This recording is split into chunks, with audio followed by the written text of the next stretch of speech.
저는 주일날 교회에서 큐티 세미나가 온라인으로 진행될 예정이니 참석해야 한다고 전달받았습니다. 저는 사실 세미나가 어떻게 진행되는지, 무엇을 하는 것인지 그다지 관심도 없었습니다. 다만 개인적인 일이 있어서 세미나 참석이 불가하다고 전달드렸을 뿐이었습니다. 하지만 그것은 시작에 불과했고 진행되는 세미나에는 참석하지 못하더라도 60일 동안 큐티 훈련을 해야 한다는 이야기를 들었습니다. 갑자기 60일 동안 큐티를 해야 한다니 조금은 부담스럽고 잘 알지 못하는 사람들과 한 조를 이루어서 제 삶을 나눠야 한다니 순종하는 마음보다 왜 해야 하는지라는 생각이 앞섰습니다. 기대하는 마음도 없었고 사실 생각하지 않으려고 애썼습니다. 생각할수록 부정적인 생각과 불만이 왜 해야 하는지 필요성이라는 것을 부추기며 마음속에는 어려움과 불평뿐이었기 때문입니다. 그렇지만 제 마음은 사실 그렇게 중요하지 않았습니다. 어차피 해야 하는 것으로 정해졌고 불평을 할 바엔 그냥 생각을 하지 말자라는 마음으로 그렇게 생각을 멈췄습니다. 그렇게 첫 2주를 독일 한마음교회 조장님 소환에 저희 교회 몇몇 집사님들과 함께 큐티가 시작되었습니다. 별 기대도 없었는데 큐티가 시작되고 나니 저와는 달리 세미나에 참석하신 집사님들 모두 성실하게 그리고 세미나로 저와는 다른 준비로 된 자세로 큐티에 임하시는 것 같았습니다. 문득 시작되고 며칠이 지났을 때 이 마음으로는 안 되겠구나라는 생각이 들었습니다. 어차피 해야 할 것이라면 사모하는 마음으로 하자라는 마음으로 제 마음속에 추가 조금씩 움직였습니다. 지금 생각해보면 그 마음은 제가 움직인 것이 아니라 이미 말씀으로 시작된 은혜의 씨앗이 그리고 알지 못했지만 그 모임을 위해 준비하게 하신 기도가 그리고 하나님께서 하신 일이었습니다. 비록 즉각 완전 순종은 아니었지만 말씀 앞에 나아가게 되니 어느새 은혜를 구하게 되고 제 안에 성령님이 일하시고 계셨습니다. 하루하루 주어진 말씀 앞에 서며 내가 생각하는 말씀보다 더 깊이 때로는 생각지 못한 마음의 찔림을 내 마음을 툭툭 만주시고 일으키시는 성령님의 다스림이 있었습니다. 또 집사님들과 말씀을 나누며 모든 같은 말씀을 묵상하지만 각기 다르게 주시는 은혜와 깨달음도 달랐습니다. 우리 안에 역사하시는 성령님의 일하심이 각자의 삶 속에서 필요한 말씀으로 공급되고 그 가운데 일하시며 우리의 일상을 붙잡아 주심을 보게 되었습니다. 하지만 꼭 그런 날만 있는 것은 아니었습니다.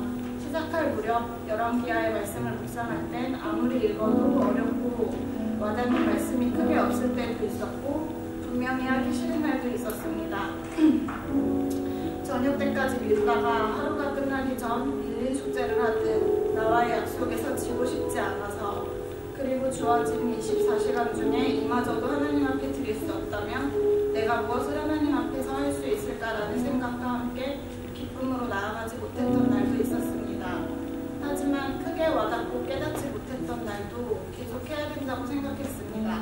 꼭 매일매일 은혜로 오는 것이 다가 아니라는 생각이 들었고 지속적으로 하는 것, 내가 영적 습관으로 매 순간 그분 앞에 나아간다는 것, 어떤 훈련에 있어서 매일 성장하며 매일 상향하는 곡선만 그릴 수는 없다고 생각했기 때문입니다. 멈추는 순간 지체된다고 생각했고 눈에 보이지 않아도 오는 것이 없어도 분명히 하는 것이 옳다고 생각했습니다. 그런 시간들 가운데 조금씩 마음 가운데 은혜의 물결이 나오고 있었기에 그리고 이 큐티를 해야 하는지 이 60일이라는 시간을 통한 훈련의 목적이 무엇인지 조금씩 알게 되었습니다. 혼자 하기에는 절대 불가능했을 이 60일이라는 시간을 통해 말씀으로 하루를 시작하고 그렇게 세워진 하루가 반복되어 영적 습관으로 삶 속에 자리를 잡으면 매일의 하나님과 교제하는 삶 속에서 살아가는 힘을 하나님으로부터 얻음을 느꼈습니다. 그렇게 앞으로 나의 삶을 살아가게 된다면 온전히 그분 안에 거할 수 있는 삶이 될 수 있을 것이라는 생각이 들었고 아무 생각도 없었던 무지했던 시작 속에 어느 순간 이 큐티의 삶을 계속적으로 붙들고 가고 싶다는 생각이 들었습니다. 시작하는 데를 돌이켜보면 2달이라는 시간이 언제 가나 의무적으로 지나야 하는 터널을 빨리 지나가고 싶다는 생각만 했던 것 같습니다. 하지만 점점 시간이 지날수록 과연 이 훈련이 끝나면 내가 이 매일 이렇게 할 수 있을까라는 생각이 들었고 길다고 생각되었던 60일의 큐티 모임은 저의 생각과 다르게 빠르게 지나갔습니다. 그 후 1, 2주 정도 혼자 큐티를 해보다가 꾸준히 혼자서는 안 될 것 같아 함께 큐티 모임을 했던 집사님께 부담이 되지 않으신다면 같이 큐티 모임을 계속하자고 요청드렸습니다. 그렇게 오늘까지 큐티 모임은 계속되고 있습니다. 아직까지 큐티하는 것에 대하여 생각해보면 하나님 앞에 죄송한 마음이 들 때가 훨씬 많이 듭니다. 핸드폰을 하거나 내가 하고 싶은 것, 나의 유익을 즐기는 것, 그 시간을 가지는 것은 전혀 어렵지 않은데 큐티를 하는 그 시간을 말씀을 펴기까지 결단하는 것이 쉽지 않기 때문입니다. 그러면서 늘 내가 원하는 것을 하나님께 기도합니다. 얼마나 이기적이고 부족한 모습인지 우리가 깨닫고 알기 위해 큐티를 하는 것보다 하나님과의 사귐, 교제함으로 나아가야 한다고 목사님께서 말씀하셨습니다. 저는 더 이상 큐티가 저의 삶의 의무가 아닌 하나님과의 사귐 속에 저의 삶이 기뻐하며 풍성해지기에 그 시간이 더욱 깊어지길 바랍니다.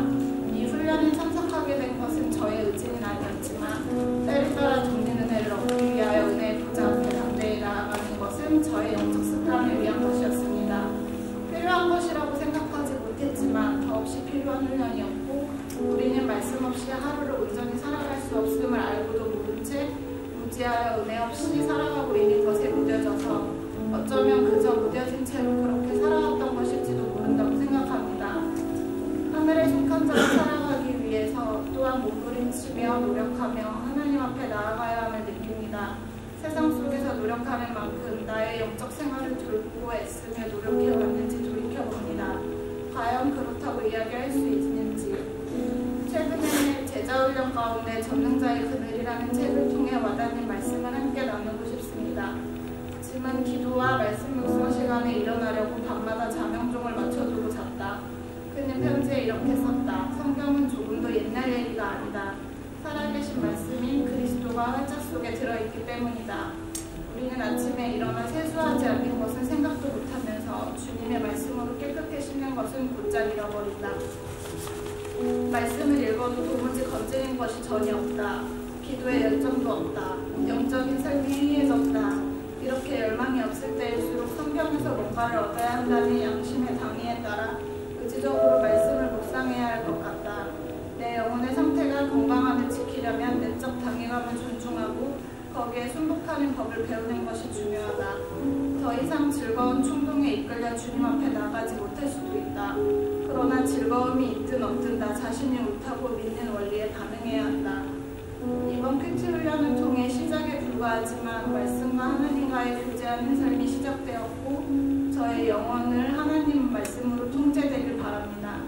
매일의 삶 속에 하나님과의 사귐이 더없이 기쁘고 그 교제함이 없이는 저의 삶이 온전할 수 없음을 깨달으며 두서없고 부족한 저의 이야기지만 제가 받은 은혜의 물결이 흘러 필요한 곳에 하나님의 말씀이 닿길 하나님이 그리시는 우리의 삶의 그림 가운데 저희의 삶이 조각조각 각자의 자리에서 주님과 교제함의 이끄심으로 맞게 맞춰지길 기도하고 소망합니다.